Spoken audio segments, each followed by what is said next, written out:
একবার একটি ছোট গ্রামে দুই ভাই বাস করত, বড় ভাই এবং ছোট ভাই।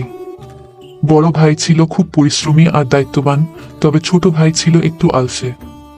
ছোট ভাই মাঝে মাঝে বড় ভাইয়ের কাজগুলো চুরি করত বা তার সাহায্য চাইতো, কিন্তু কখনো নিজের কাজ করত না। একদিন বড় ভাই খুব ক্লান্ত হয়ে বাড়ি ফিরে এসে ছোট ভাইকে বলল, আজকের কাজগুলো তুই কর, আমি আজকে বিশ্রাম নেব। ছোট ভাই কিছুক্ষণ ভাবল, তারপর হেসে বলল, ঠিক আছে, আমি কিন্তু কোনো বড় কাজ করব না, শুধু একটু খেলা করতে চাই। বড় ভাই কিছু বলল না, সে তার বিশ্রাম নিতে চলে গেল।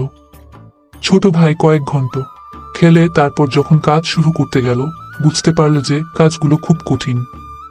সে মনের মধ্যে ভাবল, আজকে যদি বড় ভাইয়ের মতো কঠোর পরিশ্রমী হতাম তাহলে কি ভালো হতো না, কিন্তু তার কোনো উপায় ছিল না। তখন সে বড় ভাইকে ডেকে বলল, ভাই, আমি বুঝতে পারছি কাজগুলো অনেক কঠিন, কিন্তু আমি যদি পরিশ্রমী না হই তবে আমি কখনো কিছু শিখব না। বড় ভাই হেসে বলল, তোর যা মনে হবে তুই তা শিখবি, কিন্তু মনে রাখিস পরিশ্রম ছাড়া কিছুই পাওয়া যায় না। এভাবেই ছোট ভাই ধীরে ধীরে বড় ভাইয়ের মতো পরিশ্রমী হয়ে উঠল, আর গ্রামেও সবাই তাকে ভালোবাসা।